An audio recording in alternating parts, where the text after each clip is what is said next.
Summer's coming. Are you ready to unveil your beach bod? You're in luck. Our friends at Manscaped just launched their 4th generation performance package, which includes the Lawnmower 4.0. You heard that right, the 4.0. Complement your dad bod or six-pack with a trim from the leaders in male grooming. The sun is shining and calling your name, fellas. Join 2 million men worldwide who trust Manscaped and get ready for hot guy summer by going to manscaped.com for 20% off and free shipping with the code DTR. Aaron Donald creates the fumble. Goff goes crashing into the end zone. It is intercepted by Jalen Ramsey. Robert Wood, touchdown. Picked off by John Johnson. Touchdown, Tyler Higbee. Cooper Kupp plucks it out of the air. Henderson with a good run and a first down. Still on his feet. Touchdown, Van Jefferson. Everett in stride. Wow. Into the end zone. Cam Akers. LA will play for the Lombardi. All right, guys, so special treat for you. We have our friend Nick Hamilton from Nitecast Media.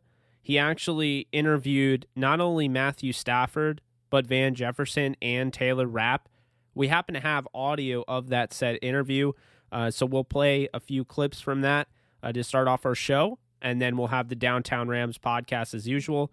But I figured it'd be cool to kick off the show having those quotes in there.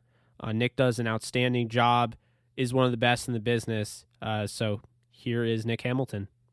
What type of adjustment is it for you going from last season to throwing to guys like Kenny Galladay and Marvin Jones, kind of height-wise, but now you're throwing to guys like, Robert, Coop, Deshaun, and Van, who are smaller in stature? How is that different for you? Not too much, you don't really think about it too much when you're out there playing. You're just trying to see guys, feel where they're going, and put the ball in a good spot. Each guy kind of has their own strength when it comes to, where they're able to catch the ball away from their body or not. That's things that you kind of get used to, in practice and things like that. But, for me as a quarterback, I'm trying to put them all on the money and just let those guys do their job as easy as they possibly can. You're in a great group of receivers, a lot of veteran receivers with, Robert and Cooper and Deshaun. What are some of the advice that they've been able to give you that help you? And then what was your communication like also with Tutu Atwell? I think just from the older guys, just telling me to, just stay consistent and, just stay, within yourself and, just go out there and play, football just like you've been doing since you were little. So I just, take their advice. And I think talking to Tutu, Tutu is a great player. He's very explosive. I think he has all the attributes to be a great player. And he's learning the offense fast. And I think he's going to be a big piece for us.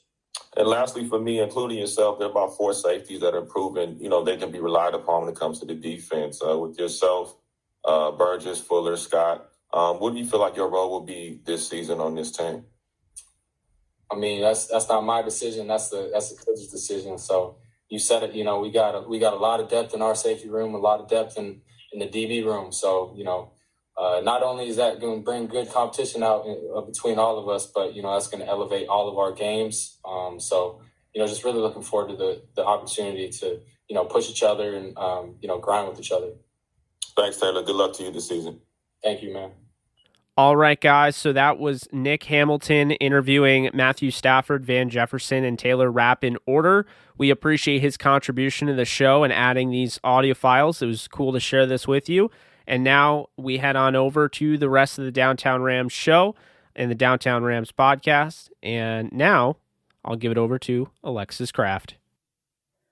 All right, guys, welcome back to Downtown Rams. As always, I'm your host, Alexis Kraft, joined here with my co-host, Jake Ellenbogen, and we come to you today to talk about our Los Angeles Rams. Practices are starting to amp up. There was just an event at SoFi Stadium. If you live in LA, maybe you were there, where Rams fans got to watch some drills and some practice from the LA Rams.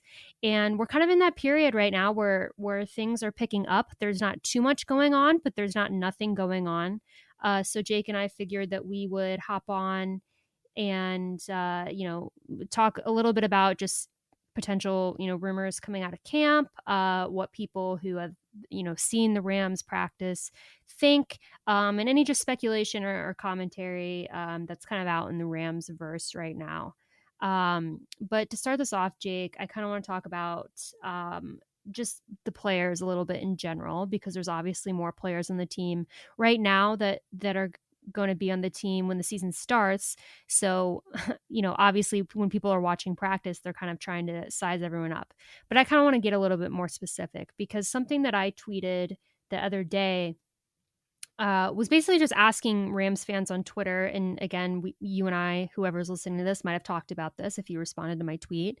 But I asked who's going to be starting at inside linebacker for the Rams, because that is kind of a contentious topic right now among fans. The names that I threw out, Troy Reeder, Ernest Jones, Micah Kaiser, Trayvon Howard, Kenny Young. I might be missing someone off the top of my head. And those are just guys that have kind of been said to be favorites for the inside linebacker position. I don't know if there's someone else that they're going to try and move in there. But my guess for game one for inside linebacker is probably Troy Reeder and Micah Kaiser. But Jake, what are your thoughts on that? And, have you heard anything else about that inside linebacker position for the Rams? Yeah, it's really interesting. And I guess I can kind of merge this into this topic, is that, I think we've already discussed this off air, but Bill Barnwell of ESPN linked KJ Wright, the former Seahawks linebacker who's still a free agent, to the Rams. Said he actually in an article projected that he would go there to the Rams. And I actually think they have a lot of depth. I know you and I would like a, flashier linebacker, maybe, obviously a guy like Jeremiah, Wusu Koromoa, somebody like that, if he fell to the Rams. But the fact of the matter is, you have to look at what they have. And while we weren't really super high on Ernest Jones, as I've gone back and watched the film, I mean, this is a guy that I already had them picking. I just had them picking late. He makes a lot of sense for what they look for. The scrappy, the longer arm linebacker, solid range, plays faster than his 40 time. So to me, I look at this and I think, no, they shouldn't go after KJ Wright. I don't know what your thoughts are on that, but I don't think they should go after KJ Wright. I think they have plenty of depth. We could go through each player, even starting from the bottom here with Christian Roseboom, a UDFA out of South Dakota State. This is somebody that had an opportunity to make the roster last year. He made it really tough for them. And he eventually ended up getting placed on the practice squad. Solid in coverage, really good tackler, a guy that they're developing. Another guy, Kenny Young, they get in the trade, for with the Ravens in regards to Marcus Peters. Kenny Young is somebody that has started in this league, has had success in this league. He's not amazing, but he's a solid quality linebacker that you want in your room. Will he start? I don't think so. Then you look at Micah Kaiser, a guy in the 5th round, I believe the 2018 draft. They selected Micah Kaiser, 5th round pick out of Virginia, has plenty of injury history. He played through at Virginia, and then of course he missed an entire season in 2019, and then 2020, he was having a pretty solid year contributing wise and, producing. He had a bunch of tackles at the beginning of the season, but got hurt. So then once again, a guy like Troy Reeder stepped in. Micah Kaiser's availability just hasn't really been there for the Rams. So he's good depth, but I don't know if you can count him as a starter. And then Troy Reeder, you mentioned him. He really broke onto the scene, first off his first year as a UDFA. He took over, for Micah Kaiser as a rookie free agent, and he started 8 games. And then in 2020, he did the same thing. He basically started half the season once again, played really well against Washington. That's kind of what broke him on the scene, had 3 sacks. This is somebody that can blitz. This is somebody that's gotten better in coverage. Former Penn State guy transferred to Delaware and then wasn't drafted for whatever reason. The Rams really like him. Wouldn't be surprised if he started. So that's not a horrible, name to throw out there. But the guys that I look at are Trayvon Howard and Ernest Jones. When you look at a guy like Ernest Jones, he's going to bring exactly what they want in Micah Kaiser for less of the risk. So you're getting behind a guy like Ernest Jones, In a sense, he's more of an old school thumper, but he's got a little bit of this modern day range to his game. You can find on film, intercepting, forcing fumbles. I mean, I have him projected to have 136 tackles this season. So I think he's going to be around the ball carrier a lot.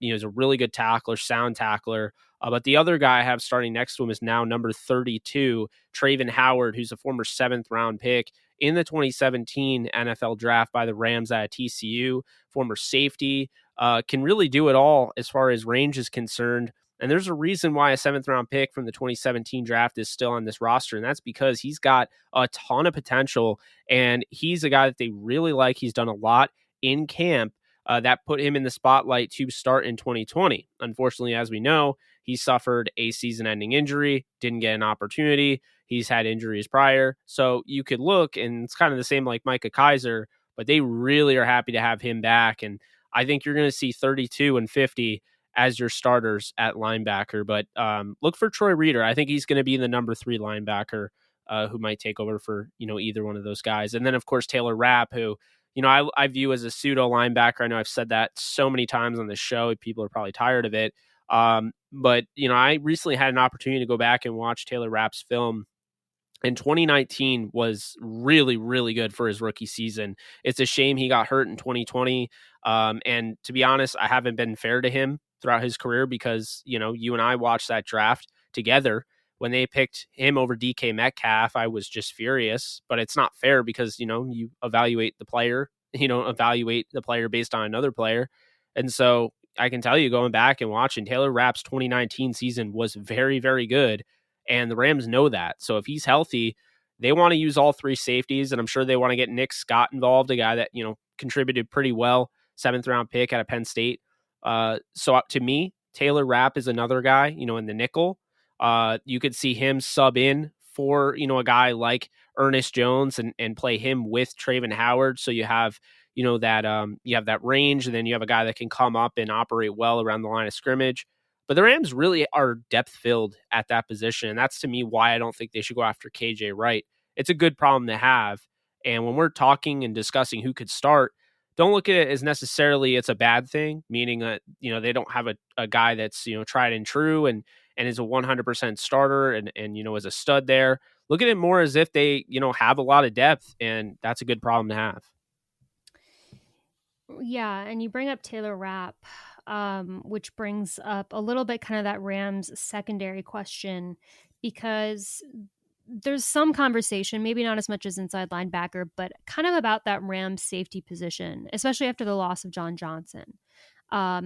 We have Jordan Fuller, who obviously had a breakout season last season.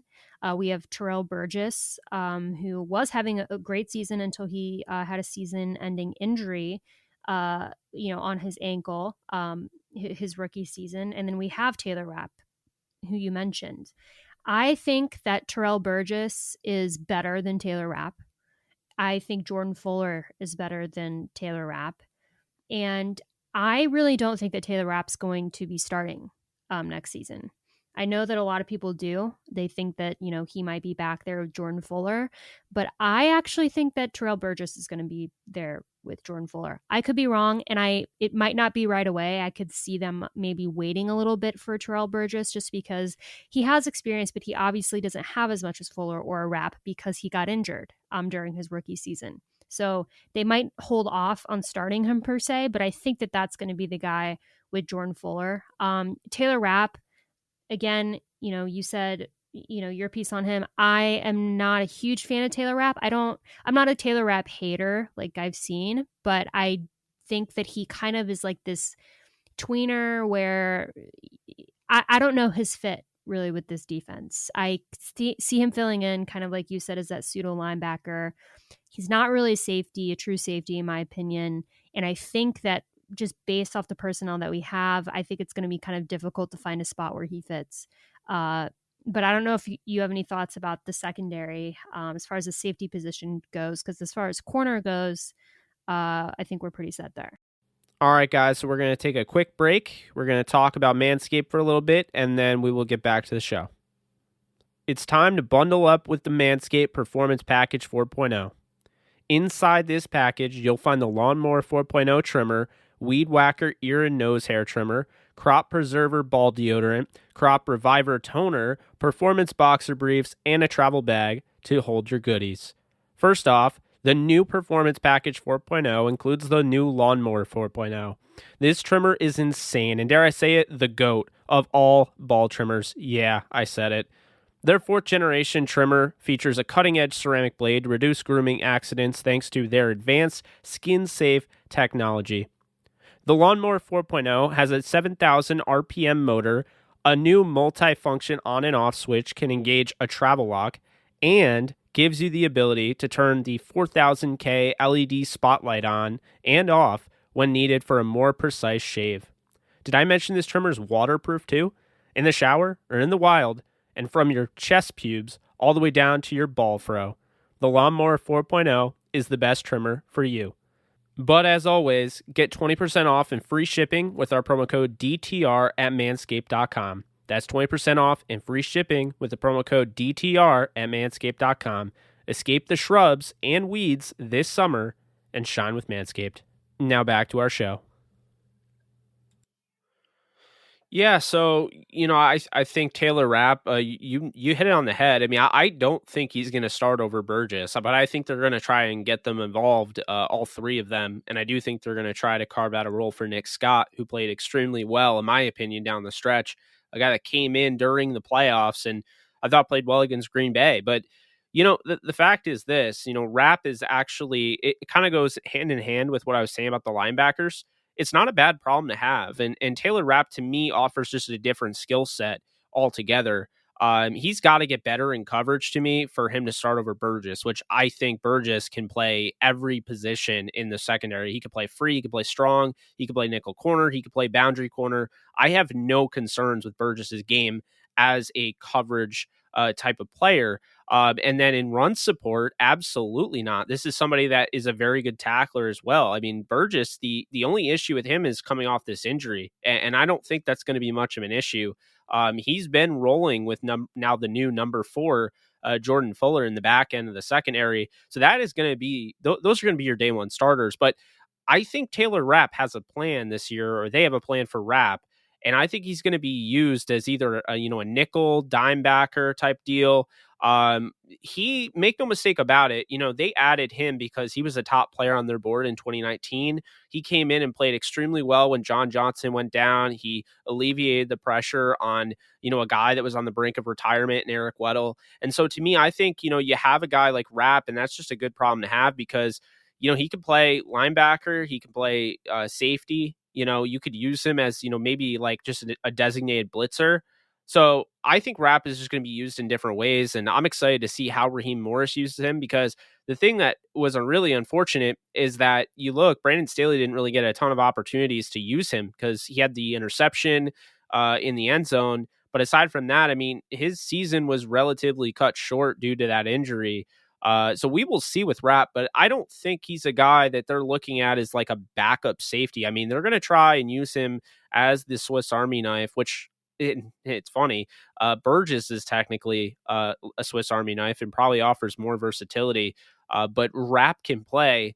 And I think that the problem is we get caught up in the 40 time, running a 4.7 40, but you will look at the tape and he plays a lot faster than that.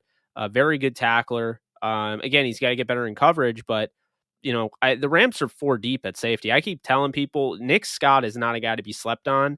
He's not just a special teamer anymore. Like, he really took a step. So I think they'll also try to get him involved. But all in all, I just think the Rams are really depth filled in that back end. But you look at the corners here, and another guy that's been linked to the Rams by fans, not really a reporter, is Richard Sherman. Richard Sherman wants to play for a contender. He's one of my all-time favorite corners, despite playing for pretty much all the Rams rivals. I've always loved Richard Sherman. I love that he came out of such a tough environment and, a tough neighborhood, and, ended up going to Stanford and ended up becoming, one of the best corners ever after being drafted in like the 5th round. Like, he's an awesome story, and he's a good person. But, the fact of the matter is I don't see the point of it, because if you go out and you get Richard Sherman, he's going to be relegated to the boundary, or he's going to have to, as he's gotten older, he's lost his explosiveness. He's going to have to move to safety. Well, what does that do? It blocks other guys. So Nick Scott will never get an opportunity. You'd probably hurt Burgess, you'd hurt Rapp, or you'd hurt Fuller. So I don't want to stunt anyone's growth. That's what I'll start with that.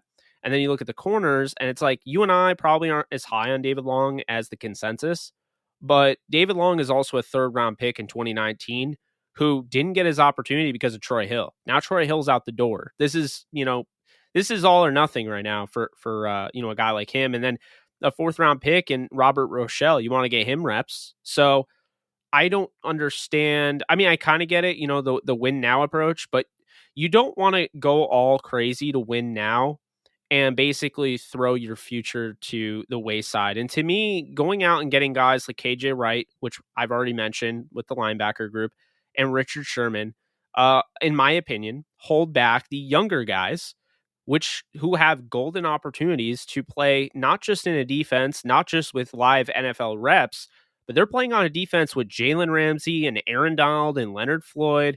And that is really key. So they're valuable reps because they're playing around a really good, not just supporting cast, a carrying cast, because they're carrying them. But that's really good experience. And you're playing in a very good defense last year in Brandon Staley's, this year in Raheem Morris's.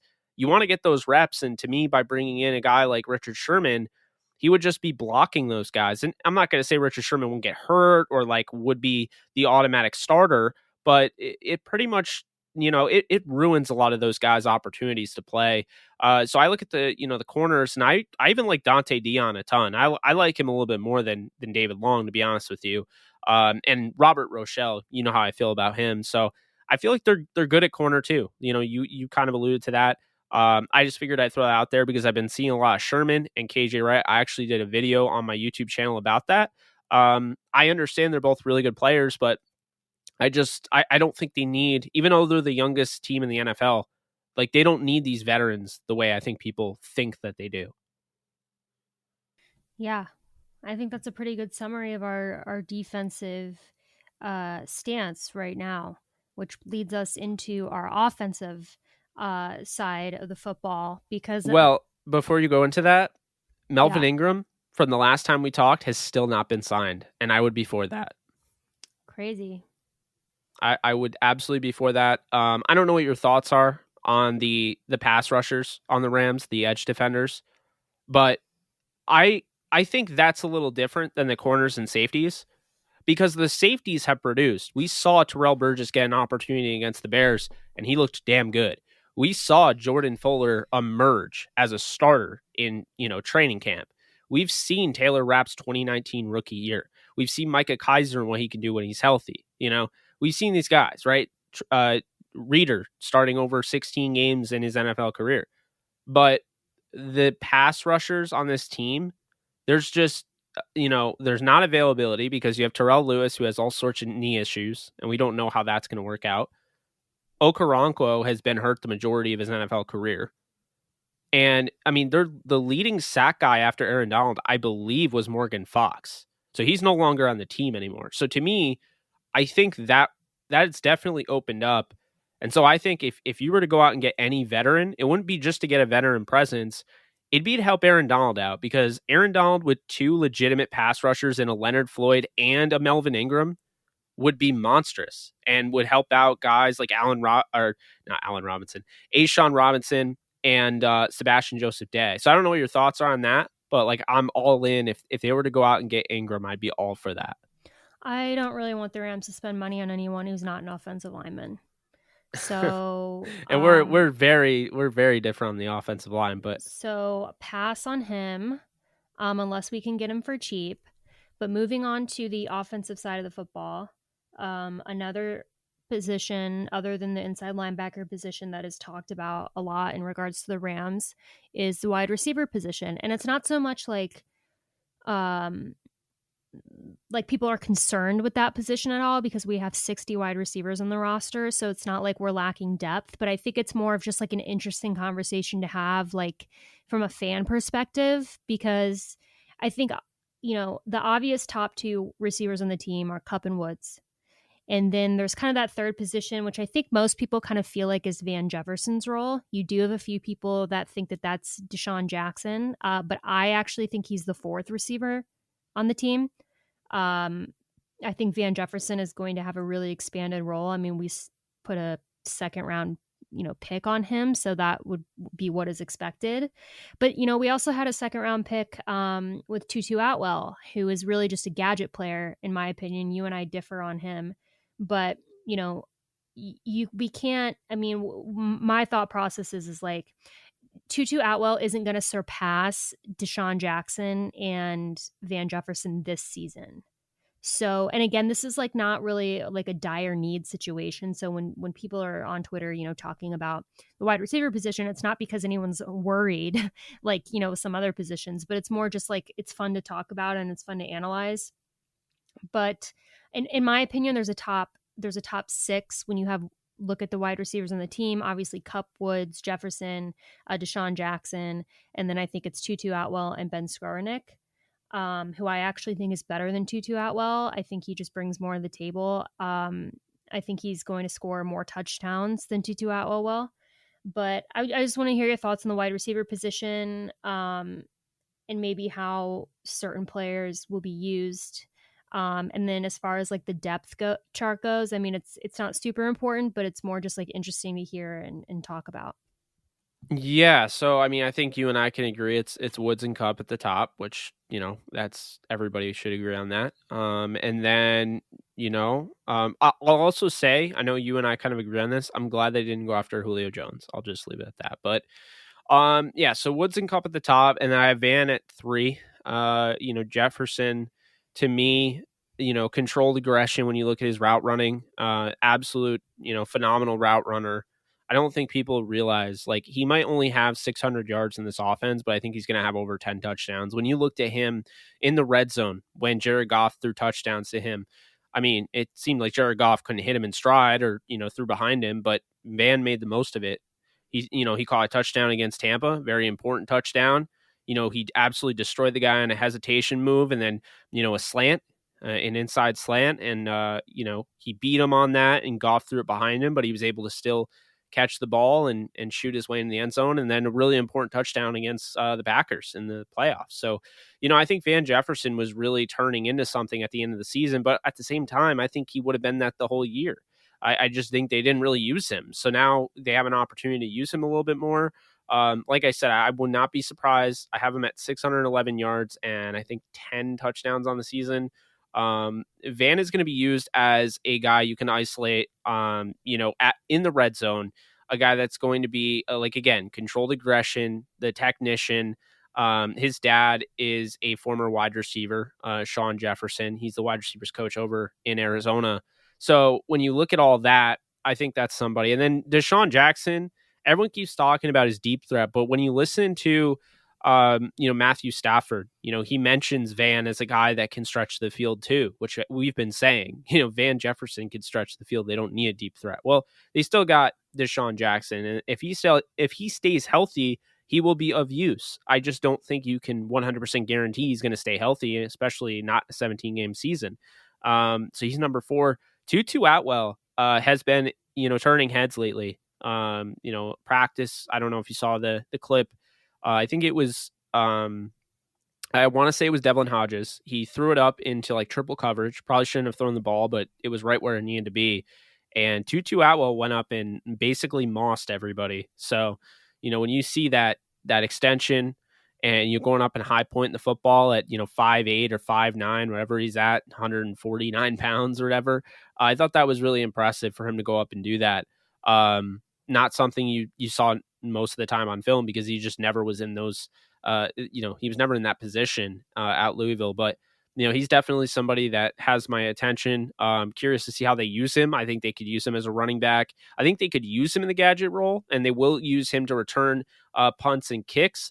But in my opinion, I don't necessarily think he should be considered a gadget guy. I mean, I totally respect anybody that thinks that, including yourself. But I don't know if necessarily it's fair to call him a gadget guy when you look at what he did at Louisville, and he's a legit receiver. I think that's how he's going to be used as an introduction to the NFL. but I definitely could, see him emerging down the road. Like I said, I think he was more of a long-term pick, but if there's injuries, he can fill them in. And let's not act like there haven't been injuries with the Rams receiver group. We love it, but I mean, there's a reason Josh Reynolds got involved every single year because Cooper Kupp couldn't stay healthy. And Robert Woods had an issue his first year with the Rams. So that's also something to keep in mind. And in a 17-game season, they're going to change the way they do some things, I think. So I think, Atwell we'll see a lot of in preseason.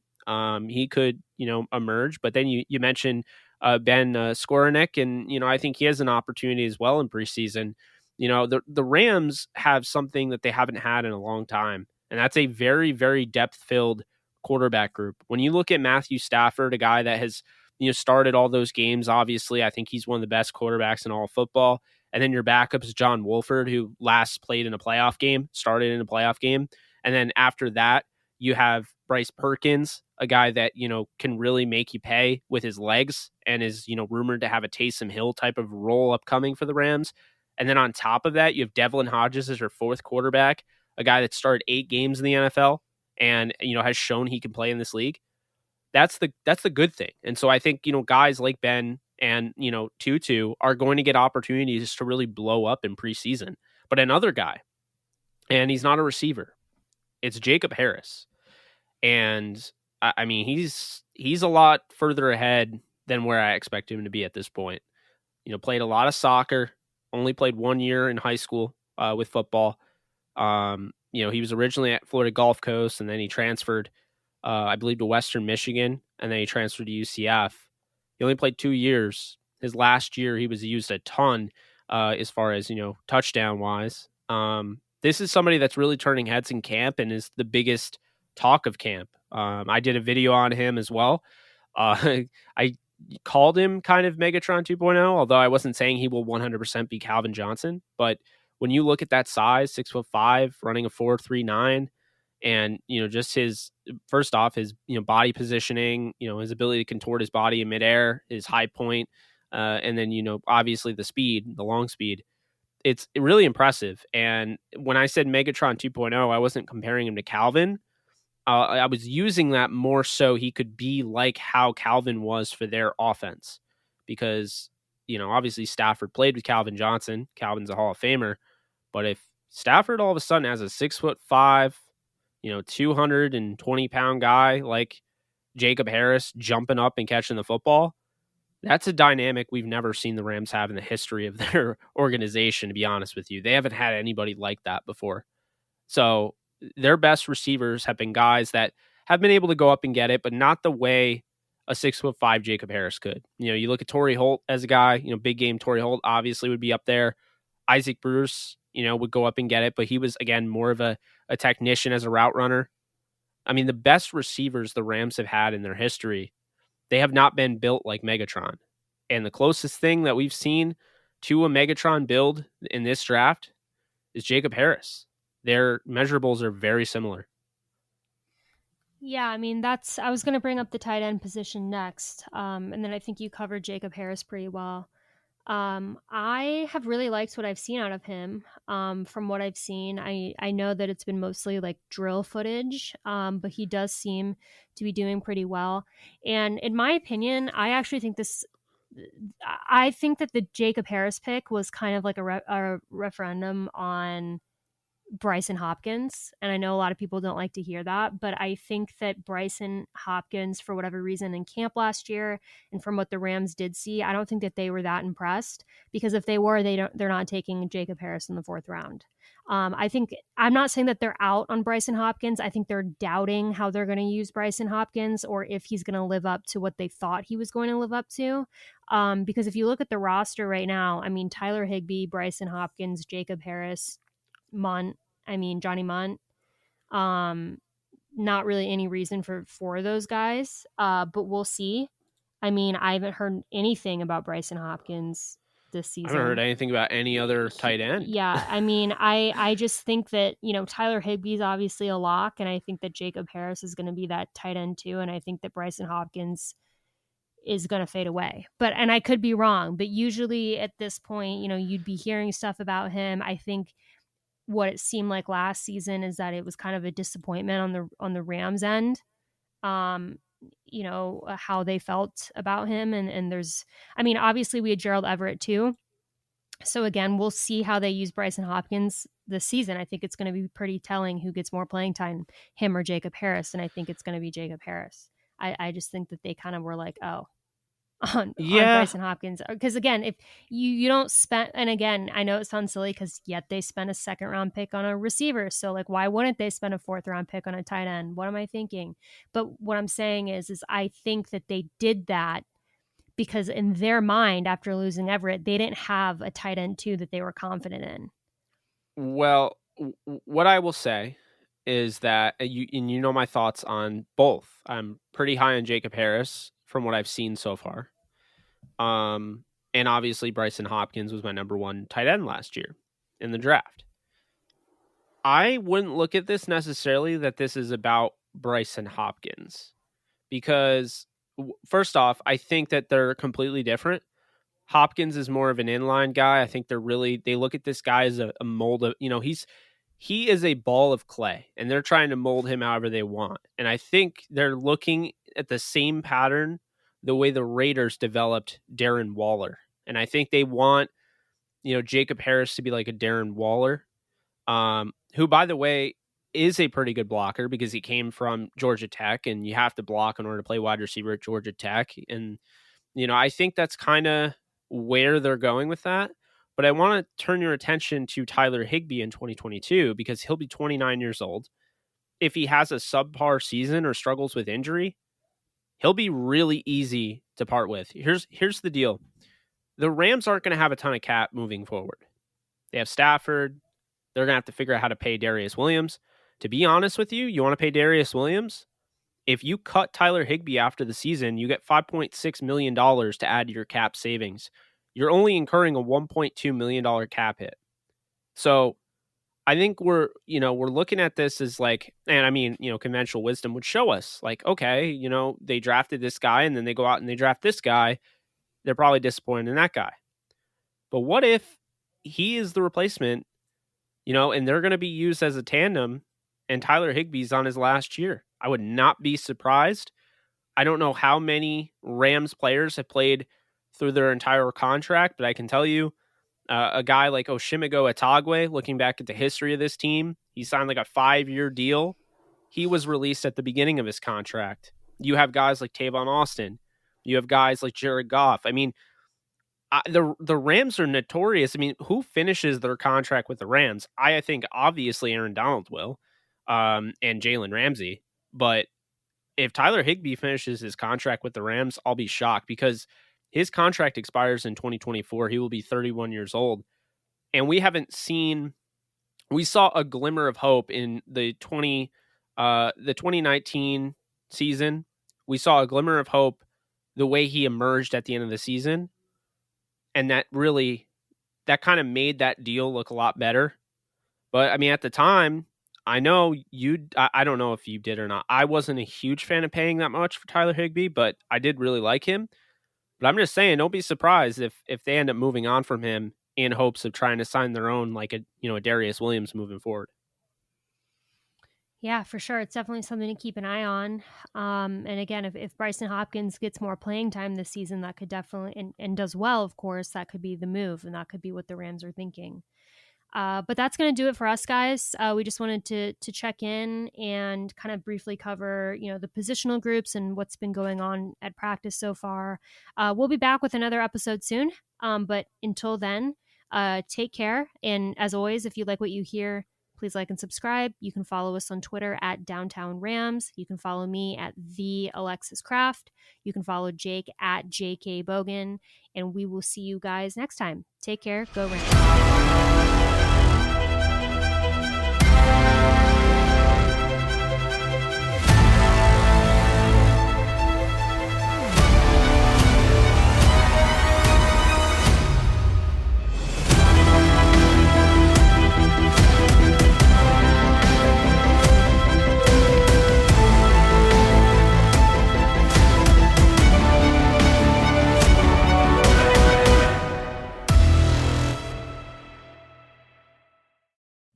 Get 20% off and free shipping with the code DTR at manscaped.com. That's 20% off with free shipping at manscaped.com, and make sure to use code DTR.